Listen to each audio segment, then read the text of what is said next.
बस यही कि हिम्मत नहीं हारनी चाहिए और कभी ना कभी तो अवसर मिलता ज़रूर है। अगर कोशिश करते रहेंगे तो अवसर ज़रूर मिलेगा।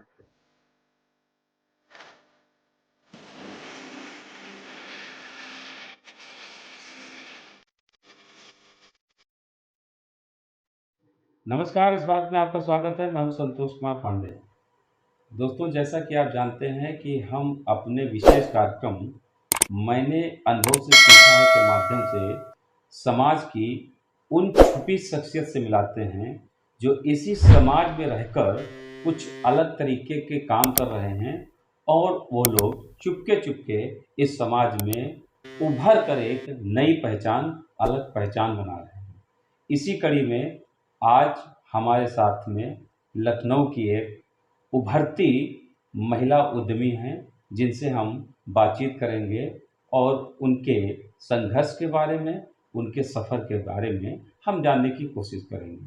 तो दोस्तों, आज हम मौजूद हैं रमा मिश्रा तिवारी जी के साथ में। तो आइए हम उनसे उनके सफ़र के बारे में जानने की रमा जी, कोशिश करें। आपका हमारे कार्यक्रम में बहुत बहुत स्वागत है। आपने अपने व्यस्ततम समय से कुछ समय हमारे चैनल के लिए दिया, इसके लिए आपका बहुत बहुत आभार। नमस्कार। जैसा कि आप जानती हैं कि हम लोग अपने कार्यक्रम के माध्यम से हमेशा समाज में जो लोग रह रहे हैं, इसी समाज के हिस्सा हैं, लेकिन वो कुछ अलग तरीके का काम करते हैं, उन लोगों को हम अपने चैनल के माध्यम से अन्य लोगों की प्रेरणा के लिए दिखाते हैं। तो अब चाहेंगे कि सबसे पहले आप अपने शुरुआती जीवन के बारे में कुछ बताएं। मैं शाहजहाँपुर से बिलोंग करती हूँ। मेरी माँ जो थी वो हाउस वाइफ थी और मेरे पापा हाइडिल में हेड क्लर्क थे और मेरी सारी एजुकेशन जो है वो शाहजहाँपुर से हुई है। मैं रॉयल खन यूनिवर्सिटी से मैंने ग्रेजुएशन किया है, पोस्ट ग्रेजुएशन किया है और उसके बाद 2006 में मेरी शादी हो गई। शादी के बाद मैं फैज़ाबाद आई तो वहाँ मेरी फैमिली में कुछ ऐसी ट्रेजेडी हुई कि उसके बाद मेरा सपना था कि मैं हाउस वाइफ नहीं बनना चाहती थी। मैं भी चाहती थी कि मैं प्रोफेशनल लाइफ जीऊँ, लेकिन ऐसा हो नहीं पाया। ऐसी ट्रेजेडी हो गई जिसकी वजह से मुझे घर में ही रहना पड़ा। फिर उसके बाद से हमेशा घर में ही सारी लाइफ मेरी निकल गई, पूरी लाइफ मेरी घर में ही रही। मैंने अपने उसके बाद मेरा बच्चा हुआ तो मैंने सिर्फ बच्चे को टाइम देना ज़रूरी समझा और उसके बाद इसी में मेरा पूरी लाइफ मतलब इतने साल मैंने निकाल दिए। अब मेरा बच्चा बड़ा हो गया, स्कूल जाने लगा तो मैं तब कभी कभी सोचती थी कि यार मैंने मतलब पूरी लाइफ ऐसे ही निकाल दूँगी, कुछ करना चाहिए। इतना मतलब एजुकेशन है मेरी सब बेकार जा रही है, ऐसा सोचती थी। लेकिन कभी मैं मतलब कदम नहीं उठा पाती थी कि मुझे क्या करना चाहिए। दिमाग में नहीं आता था दिमाग कि में नहीं क्या आता था करें। क्या करें, क्योंकि जॉब के लिए तो मेरी एज निकल चुकी थी। जॉब के लिए तो कहीं ओवर एज हो चुकी थी मैं। उसके बाद मतलब प्रोफेशनल मतलब कहीं तो कुछ मिलना नहीं था तो मैंने सोचा करना अपने घर से ही कुछ ऐसा किया जाए जिससे मेरा घर की भी रिस्पॉन्सिबिलिटी रहे, करती रहूँ मैं, और उसके अलावा बाहर की भी हो जाए, दोनों दोनों पैरेलल अदा जिम्मेदारियाँ। हो सके। तो कुछ ना कुछ कभी क्राफ्ट का, कभी मतलब घर में ही कुछ ना कुछ सीखती रहती थी मैं। उसके बाद मैं जब मैंने लास्ट ईयर मतलब मेरे यहाँ डांडिया हुआ था। मैंने डांडिया ऑर्गेनाइज़ किया था अपने ही सोसाइटी में। तो वहाँ पे मुझे एक लड़की मिली जो काफ़ी टैलेंटेड थी, बहुत अच्छा डांस था, मतलब करती थी वो।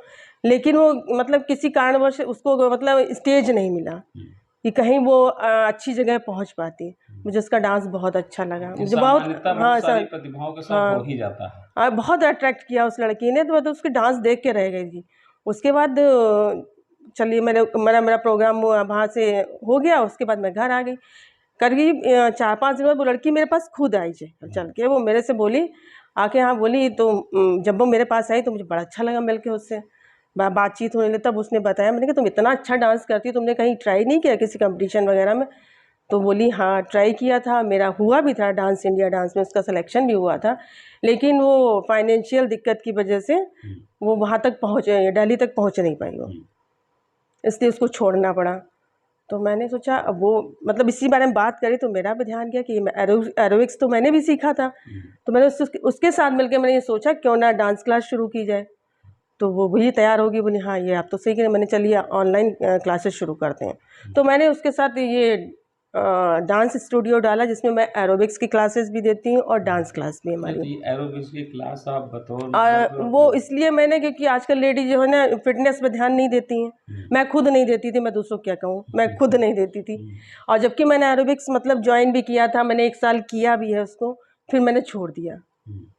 तो उसके बाद मैंने उसको देखा तो मेरा मन किया कि मुझे भी एरोबिक्स करनी चाहिए। तो मैंने उससे पहले ही कहा डांस क्लास बाद में शुरू करते, पहले एरोबिक्स की क्लासेस डालते हैं। उससे क्या होता है ना, फिटनेस आती है, तो बहुत सारे मूवमेंट होते हैं डांस वांस में जो हम लोग नहीं कर पाते हैं और फिजिकली फिट नहीं होते हैं, इसलिए बहुत सारे मूव नहीं कर पाते हाँ, हम कुल लोग। मिला के कोई भी काम होगा तो हेल्थ नहीं है तो हाँ, हो नहीं हेल्थ नहीं है सकता। तो बिल्कुल नहीं। तो उससे सारे कट्स खुलते हैं, सारी स्टिचिंग खुलती है बॉडी की, तो आप डांस भी अच्छे प्रॉपर तरीके से कर पाएंगे। जो लोग नहीं कर पाते हैं वो भी दूसरों को देख के डांस कर कर सकते हैं। सकते हैं। एरोबिक्स की ये खासियत है, हम्म। जिससे सारे मूव आ जाते हैं उससे। तो ये जो आप डांस क्लासेस हैं और ये आपका एरोबिक्स है, तो ये आप कोई फी लेके करती हैं या? और जो भी गरीब बच्चे हैं, हम्म, मेरी ही सोसाइटी के आसपास लोग बच्चे हैं जो सीखने के लिए कहते हैं, तो मैं उनको भी एक क्लास देती हूँ, उनकी भी चलती हैं क्लासेस फ्री। और मतलब उनकी प्रॉपर फ्री क्लासेस चलती हैं। उसके अलावा जो ऑनलाइन क्लासेस मेरी चलती वो फिजिकल क्लासेस चलती हैं, और जो ऑनलाइन चलती हैं वो पेड चलती हैं। वो मैंने उन लोगों के लिए कर रखी जो पेड कर सकते हैं, यानी जो सक्षम है सक्षम है, पे पेड करने करने में। में, फीस देने में है सक्षम। कई तो वो बच्चों को देखा ऐसे पास की सोसाइटी में ही हमारी है डूडा कॉलोनी में, जो बच्चे इंटरेस्टेड रहते लेकिन उनको मतलब जगह नहीं मिलती, प्लेस नहीं मिलता, या पैसे का है, फाइनेंशियल दिक्कत है, तो वो लोग नहीं जा पाते हैं डांस स्कूल वगैरह में, नहीं उनका एडमिशन वगैरह होता। तो बच्चे देखते हैं तो मुझे लगता है, और उनमें सबसे ज़्यादा टैलेंट होता है। टैलेंट हमेशा इन्हीं मतलब जो जिनके पास फाइनेंशियल दिक्कत है उनके यहाँ टैलेंट बहुत होता जहाँ है, अभाव है वहाँ जहाँ टैलेंट वहाँ आता है। टैलेंट बहुत होता है। तो उन लोगों को आप हाँ, निःशुल्क ट्रेन करते हैं। उनको मतलब उनका कोई पेड नहीं, वो फ्री क्लासेस हमारी अच्छा, यहाँ तो करते हैं। आप आपका एक हमें लगता है कि साड़ियाँ आप डिज़ाइन बहुत अच्छा करती हैं। हाँ, ये मेरा शौक है, तो ये इसको मेरा शौक है। इस शौक मतलब ये हॉबी थी मेरा कि मैं कोई भी चीज़ अपने आप अपने लिए खुद डिज़ाइन करना, चाहे वो अपनी ड्रेसेस वगैरह हैं, जी। और या घर को डेकोरेट करना है, हुँ, तो ये सब मेरा मतलब शौक है। हुँ, तो ये शौकिया करती थी। तो उसके बाद मैंने ऑनलाइन देखा सबको करते हुए कि सबके शौक का मतलब कुछ ना कुछ मतलब बिजनेस में डाल रहे हैं अपने शौक को। तो मैंने अपनी इस हॉबी को अपने बिजनेस में तो बढ़िया इंक्लूड कर रिस्पॉन्स दिया। आ रहा है इसका। हाँ, इसका बहुत अच्छा रिस्पॉन्स है, क्योंकि आजकल सब लेडीज डिज़ाइनर साड़ियाँ ही पहनती हैं, जी, और ऐसी पहनना चाहती हैं जिसकी जो वो डिज़ाइन दोबारा कोई दूसरा पहने ना। दूसरा पहने ना। तो वो पॉसिबल तभी है जब अपने आप खुद डिज़ाइन करिए आप। अच्छा, तो आपने शायद इसका जो है कोई ब्रांड भी सेट कर लिया है क्या? अपनी हाँ, हाँ, डिज़ाइन का? हाँ, मैंने शांति साड़ीज़ के नाम से जी। इसका तो ये ब्रांड है। क्या जो आपकी डिज़ाइनर साड़ियाँ हैं ये ओपन मार्केट में उपलब्ध रहती हैं या किस तरीके से इसका जो है व्यवसाय हो रहा है? अभी तो मैं इसका ऑनलाइन ही सेल कर रही हूँ। ऑनलाइन में ही हाँ, ऑनलाइन में ही है सारा। जी, मेरा मतलब सारा काम मेरा ऑनलाइन ही है, क्योंकि इस समय डिजिटल इंडिया का इंडिया, ज़माना है। हाँ, ज़माना है, तो उसमें सब ऑनलाइन ज़्यादा हो रहा है। इसके साथ-साथ आपका ये जो एक आपका एकलव्य करके भी कुछ चल रहा है, ये शायद कोचिंग से संबंधित। हाँ, वो मैंने सिर्फ़ इसलिए शुरू किया है, उसमें भी यही है हुँ, कि मतलब कुछ बच्चे ऐसे हैं जिनको नहीं हो पाती, एजुकेशन नहीं मिल पाती, फाइनेंशियल दिक्कत की वजह से कोचिंग नहीं जा पाते, या स्कूलों में नहीं हो पाता है। आस-पास के बच्चे हैं मतलब स्कूल नहीं जा सकते हैं, उनके लिए मैंने ये कोशिश की है ताकि उनको भी एजुकेशन मिले, और ये सब करके मुझे अच्छा भी लगता है। जब ज़ाहिर सी बच्चे बात खुश होते हैं तो अच्छा लगता है। बहुत से बच्चे नहीं पढ़ पाते हैं, स्कूल नहीं जा पाते हैं, तो उनके लिए मैंने ये शुरू किया। और इसके साथ-साथ पेड भी है हमारा, मतलब पेड एजुकेशन भी है, क्लासेस चलती हैं, वो उनके लिए है जो फाइनेंशियल सक्षम हो सक्षम है। सकते हैं। कहने का मतलब है हाँ, कि जो पैसे दे सकते जो हैं, फीस लोग दे सकते सक्षम हैं। हैं, उन लोगों के पेड उनको करके आप जो दुर्बल आय वर्ग के लोग हैं, हाँ, उनको उनको सपोर्ट करते हैं। आप कहीं न कहीं शिक्षा और जो भी कलाएँ जो भी हुई अपने हैं, डांस क्लास में भी सब हर वो उसमें। अच्छी बात है, तो बढ़िया चीज़ है। अच्छा, एक चीज़ हम और जानना चाहेंगे कि बेसिकली आप शुरुआती जीवन आपका वेल क्वालिफ़ाइड होते हुए भी एक हाउस मेकर कब हो गया?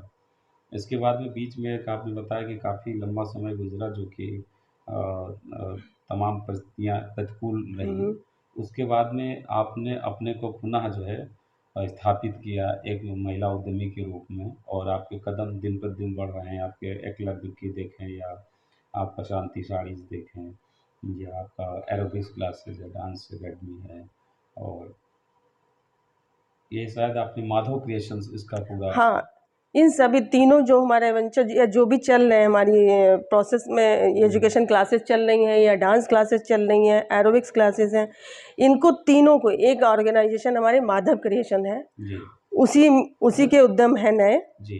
तो आप इस क्या कहना चाहेंगे कि आप, चूँकि आपने खुद ये एक्सपीरियंस लिया है कि एक समय था कि आपके सामने जैसा आपने सोचा था उस हिसाब से अंधेरा ही दिखा। उसके बाद में आपने अपने को पुनः स्थापित किया। ये इस ये अचीवमेंट के सब बारे में क्या कहेंगे? ये सब कोरोना काल कोरोना काल में ये था कि सब फैमिली के साथ ज़्यादा टाइम स्पेंड किया हम जी, लोगों ने। मैं, मेरे हस्बैंड और बच्चा मेरा, जी। तो तीनों हम लोग इसी चीज़ पे डिस्कस करते थे कि मतलब दिन भर खाना, सिर्फ किचन, इसके अलावा भी कुछ होना चाहिए, क्या कर सकते हैं? क्या कर सकते हैं इसके अलावा। तो पहले मतलब धीमे धीमे इन्हीं सब चीज़ों में, ये सब मेरे शौक थे। और मतलब शौक था मेरा, डांस था और ये साड़ी डिज़ाइन करना। उसके अलावा एजुकेशन की तरफ ध्यान गया, क्योंकि इससे मेरे बच्चे को भी प्रॉब्लम हो रही थी। जी, तो इस प्रॉब्लम को ध्यान रखते हुए कि अगर मेरे बच्चे को मिलेगी तो क्यों ना ऑनलाइन। करके सबको हाँ, दे मेरा दें। मतलब फ्रेंड्स वगैरह थे जो इस मतलब इस चीज़ में हमारी हेल्प कर सकते थे, तो उन्होंने भी हेल्प की हमारी। अच्छा, यानी कि जो कोरोना काल के समय मोदी जी ने कहा था हाँ, कि आपदा में अवसर अवसर, तलाश से हाँ, जा वही सकते वही हैं, हमारे तो साथ वही उसको हुआ। आपने अंगीकार कर लिया। और वो पहले मैंने अपने घर से शुरू किया। जी, नहीं वो तो है ही है, कोई भी घर कार्य से ये शुरू। शुरू किया कि मैंने पहले घर को डेकोरेट किया। जी। आप क्या कहना चाहेंगी, जो महिलाएँ हैं बहुत सारा जीवन में उनके कई बार जो है अभाव रहता है, परिस्थितियाँ प्रतिकूल नहीं रहती हैं, उनके लिए आप क्या कहना चाहेंगी? बस यही कि हिम्मत नहीं हारनी चाहिए, और कभी ना कभी तो अवसर मिलता ज़रूर है। अगर कोशिश करते रहेंगे तो अवसर ज़रूर मिलेगा। ऐसा नहीं है कि प्रतिभा को मौका नहीं मिलता है, जी, लेकिन कभी कभी होता है ना, समय नहीं होता। जब समय आता तो चीज़ ज़रूर मिलती है, लेकिन वो तभी होती है जब कोशिश होती रहे। जी। बहुत सारी महिलाएँ हैं जो हाउस मेकिंग की अगर बात करें तो हाउस मेकिंग तक ही सीमित रह जाती हैं, और बहुत सारी महिलाएँ हैं अगर वो प्रोफ़ेशनल हो गई हैं, तो हाउस मेकिंग से भी दूर होती चली जा रही हैं। ये यूँ कह लीजिए, अब थोड़ा-सा जो समय अब आ रहा है कि अब कहीं न कहीं हाउस मेकर अब कम मिलेंगे, ऐसा भी अंदाज़ा लगाया जा सकता है। लेकिन ये आप दोनों पैरेलल लेके चल रही हैं, समय कैसे निकाल पाती हैं? निकल आता है, क्योंकि अब फैमिली की रिस्पॉन्सिबिलिटी जब शुरुआत में ज़्यादा रहती है, जी, और धीमे धीमे जब बच्चा बड़ा हो गया, और सबसे ज़्यादा जिम्मेदारी तो बच्चे की होती है ना। जब जी। बच्चों की जिम्मेदारी से निकल के आप थोड़ा सा फ्री होते रिलैक्स हैं, होते हैं। रिलैक्स होते हैं, तब आप कुछ भी कर सकते हैं। ऐसा नहीं है कि उस टाइम टाइम मिलता है बच्चे के साथ। बच्चे को जब छोटा रहता है तभी उसको इतनी ज़्यादा ज़रूरत रहती है, उसके बाद अलावा बड़े होने पर तो इतना नहीं, सिर्फ पढ़ाई का रहता है, तो उतना तो समय निकल आता है। तो ये सारी चीज़ें जो आप कर रही हैं, आप हमारे चैनल के माध्यम से अगर आप कहना चाहें कि क्लब में क्या लोग आपसे लाभ ले सकते हैं, या डांस क्लासेस में, या आपका जो है साड़ी, आपका जो है शांति साड़ी है, अगर कोई मैसेज आप देना चाहें? मेरा बस यही है कि अगर किसी को भी हेल्प या कैरियर ग्रूमिंग के लिए, या कोई भी मतलब किसी भी चीज़ में ग्रूमिंग के लिए अगर उसको हमारी हेल्प चाहिए, तो आप बिल्कुल निश्चिंत होकर आप मेरे पास आ सकते हैं, और अपनी कैरियर के लिए, कैरियर ग्रूमिंग के लिए हेल्प ले सकते हैं हमसे। मुझसे जो हो पड़ेगा वो मैं ज़रूर करूँगी।